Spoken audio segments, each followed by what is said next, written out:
Ahoj všichni, dneska vám ukážu něco fakt hustýho v hnojníku. Budete koukat. Hnojník je takovej schovaný poklad ve světě Minecraftu. Představte si to. Hustý lesy, kopce a malebná vesnička plná tajemství. První zastávka, legendární hnojnický hrad. Říká se, že tam straší, ale nebojte se, jsou to hodný strašidýlka. Pak si zkusíme vykopat nějaký ty vzácný kovy v hnojnických jeskyních. Že bychom našli zlato? To hned tak neuvidíte. A co by to bylo za dobrodružství bez stavění, že jo?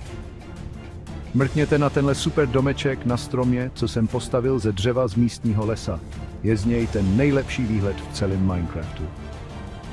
Takže popadněte krumpáče a pojďte do hnojníku za zábavou. A nezapomeňte dát like, odběr